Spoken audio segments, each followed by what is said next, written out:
Boss, what's content branching? Shut up, other neat. Your social media accounts consist only of pictures of your pet and going live posts. What you need is content branching. Every fucking morning, I take my hand and I tease out some content. Content branching is simply a fancy word we use for taking content on longer form platforms like YouTube or your live streams on Twitch and breaking them down into bite-sized portions for things like Twitter and TikTok. This is especially helpful if you're a streamer who spends most of your time streaming instead of organizing special content for all of the different platforms you're supposed to have a presence on. People are starting to figure out that to grow your stream or your YouTube channel, you need to have content on YouTube and Twitter and TikTok and all these platforms that are getting overwhelming. But the idea that you have to have unique content for every single one is a complete myth. In fact, putting something bite-sized on Twitter or TikTok that feeds into a YouTube video you have is actually a great way to get people wanting more and diving into your YouTube videos. Going from having like no social media presence or trying to put out completely unique content on every single platform to effectively content branching can sometimes 2x, 3x, sometimes even 5x the amount of content you're putting out. And the simple truth is, content output is growth. Content branching is actually a term coined by my friend Sam Woodhall. You might have seen it in his tweet where he showed a very useful infographic about the concept. Now let's stop throwing around fancy terms that are just gonna be scaring you off and let's get into the nitty gritty. Let me show you the exact steps you can take. They're completely easy. Anybody else would be calling them shortcuts or hacks to be putting out 5 times the content you're putting out now. Now let's start with the long form funnel to the short form. Let's imagine you're a Twitch streamer primarily, right? A lot of people find they don't have time to record dedicated YouTube videos at the same time that they're doing streams 3, sometimes 4 or more days a week. The best thing to do in this case is to create unique content during your streams that can then be easily edited into consumable YouTube videos. If you're a game streamer, for example, the best thing you can do is start creating educational content. Maybe instead of uploading your VOD to YouTube and calling it Dark Souls Part 87 Final Boss, you create a video called How to Defeat the Final Boss of Dark Souls. This works really well if the game is fresh. Consider making some guide content for Cyberpunk 2077 as you discover the secrets in that game when it comes out. It's also probably not too late to get in on some Miles Morales educational content. Going the other route is entertainment, and here the thing that succeeds most I see is challenge runs, or doing things that are impressive. Great example of this is the YouTube content of Small Ant and Point Crow, as well as Game Champ 3000's Can You Beat series. These are literally Twitch VODs cut down and edited down very easily to create unique content that's helpful and brings value. Next step is YouTube to Twitter. Of all the social media platforms, Twitter has the longest limit on videos. It's 2 minutes and 20 seconds. Best thing you can do is take the best moments from that new YouTube video or straight from the Twitch stream and upload them to Twitter. From there, you can condense them even further down to a minute, and then they can go on Instagram and TikTok as well. A lot of people are scared at first to upload like the same clip to, say, Twitter and Instagram at the same time. But the truth is, the evidence suggests that the likelihood of somebody seeing the content on both platforms is relatively low, and the chances of it even hurting their impression of you is even lower. The overwhelming likelihood is that you reach way more people by uploading it to both. This also works really well if you're doing educational content and you have, like, let's say a top 10 list.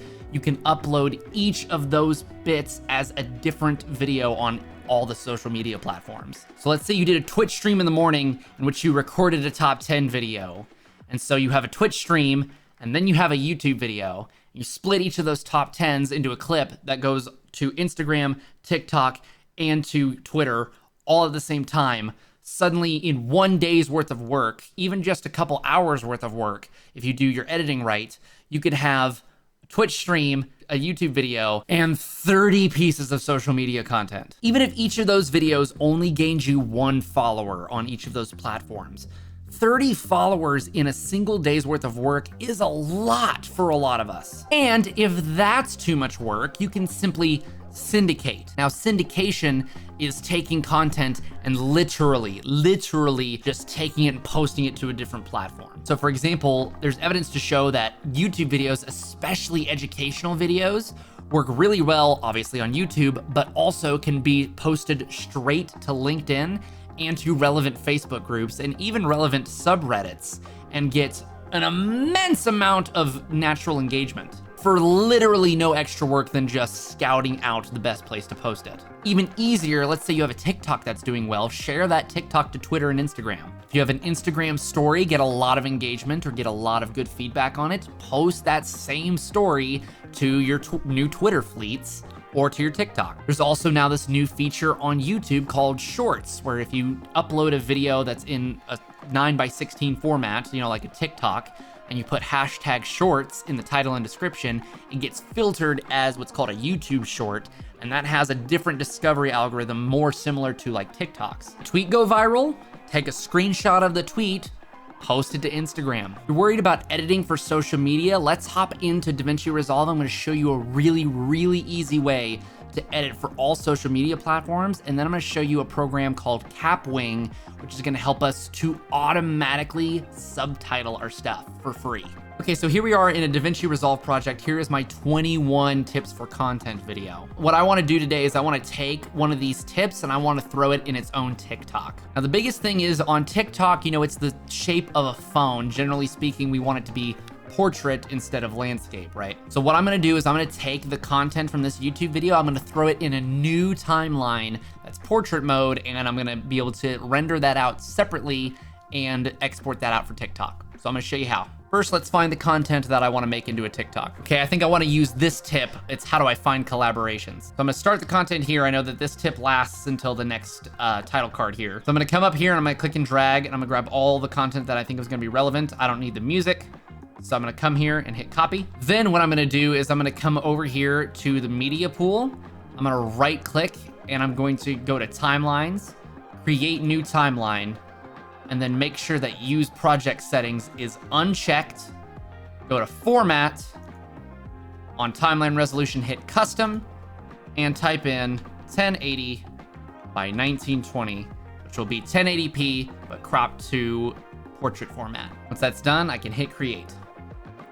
Now it pops us into this new timeline, and I'm gonna hit Control V for paste, and it's gonna paste in our media. First things first, you're gonna notice that I'm still cropped out to 16:9. It needs to be zoomed in. So I'm gonna go and make an adjustment clip to zoom us in. So I'm gonna go to the effects library, and then in effects, I'm gonna take an adjustment clip, I'm gonna drag it onto the timeline. Once there, I'm gonna drag it above everything else and make sure that it fits the whole timeline where all the media is. Then I'm gonna go to the transform settings here and start to zoom in. Now, you don't actually have to fill in the whole frame. Generally on TikTok, the stuff below about here or so is cut off by the text in the description and the hashtags and all the stuff that's in the bottom of a TikTok. So instead of getting uncomfortably close on my face here, I think I'm gonna zoom out just a tad and then bring up the position with the Y value. Now with the new zoom in, I find that my text is just a little bit too big, so I'm actually just gonna come here and adjust the zoom settings until that's appropriate. Now that this is all done, it's basically ready to go to TikTok, except I want some subtitles. So let's go ahead and render this out. What you can do is go to the Deliver tab, and now it will automatically select Timeline 2, change the name to whatever you want. Make sure the format is MP4, codec as H.264. Go ahead and keep network optimization checked. Keep resolution custom, and make sure it's 1080 by 1920. Frame rate is whatever your frame rate is for your video. Quality at best is perfectly fine for me. And we hit add to render queue and hit render. Now I'm gonna show you how to add subtitles. Lots of people, especially on Facebook and Twitter, watch content with no audio. Not to mention, social media platforms don't have the automatic captions that YouTube does that make your content accessible to the hard of hearing. So there's this handy site called Kapwing I'm gonna show you today that lets you caption all of your shit for free. Here we are in Kapwing. It will look something like this. I'm gonna enable my dark reader so that it's not blinding to us all. And we're just gonna hit start editing. This one says click to upload, so I'm gonna take the file we created earlier and drag it in here. I'm gonna come up here to the top and click on subtitles. And here, I'm just gonna click on auto generate. So all you have to do is select the video language and hit auto generate. And after about a minute, it auto-generates all of the subtitles for you. Now, I'm not gonna worry about the positioning or anything like that right now. I'm actually just going to play through the video and make sure that all of the subtitles are correct. So I noticed a typo here, so I'm gonna go and edit that down here. It should say similar content to you, and this should start a new sentence. Okay, so I've completed editing the subtitles. That took less than 2 minutes. I'm simply going to go through and make sure that all of my text comes to about where my mouth is and isn't gonna be too cut off from the TikTok text here at the bottom. Now there's all different options here. You can add an outline, you can add a full letterbox, you can change the color of that letterbox. I'm gonna keep it wrapped to the text so it doesn't cover me too much. Okay, I'm kind of happy with where my subtitles are now, so I'm gonna go ahead and come down here and hit done. And when it's all said and done, I'm gonna hit export video. We're gonna come to this screen where it's gonna give us kind of an output. All right, it's done. So I'm just gonna go ahead and hit download, and it downloads like that. All right, so here I am on TikTok. If you didn't know, you can actually upload TikToks in your web browser. It's something Instagram needs to add like 5 years ago. You just come up here and hit upload video, or drag in our new file. All right, once you're done with your hashtags, you can select a cover, set it to public, make sure that people can comment on it, do it with it, whatever they want to do, and hit post, and we are done. I'm gonna leave a link to this TikTok in the video's description. If you wanna head down into the comments of that TikTok and tell me you came from this video, that would be super fucking dope. In the meantime, you might have copped, it's 3:47 in the morning, and I gotta be getting to bed. Well, one thing I'm gonna tell you before I head to bed is that you've really got to dial in on what you really wanna see out of quantity versus quality. A lot of people are really obsessed with quality. They're perfectionists with their content. They won't upload a video because they don't think it's good enough. Let me tell you, the best way, the proven best method to improve your content is to make more of it and become iteratively better. Do better and make better content every single time you put something new out. As long as you keep doing that, you keep putting out content that brings value to people, that is helpful, that's funny, that is genuinely you, you're going to be a successful content creator. Down in the description of this video, you'll catch all of my socials. If you want to see more social media strategies, you can come and see what I do and copy what I do. That's going to be far more effective than listening to my words. While you're down there, be sure to hit the subscribe button and be sure to check out my Patreon. I'd really like to put out a special thank you to all of my patrons who have been supporting the content even through this troublesome time where Twitch has been having some major issues, and Twitch subs and bits were the primary form of my like content related income. A huge portion of my community has come to Patreon, and I literally cannot describe how appreciative I am of that. Gratitude. But even if you're only supporting my content with your time, the fact that you made it to the end of this video means the world to me. Keep it real, go make some really dope ass content. Have a jazzy night. All right, this is where I play survival tactics. I don't know why I keep discovering the bodies, but it keeps happening. Oh, God. By the way, just to prove how easy it is, I had never used Kapwing before this video.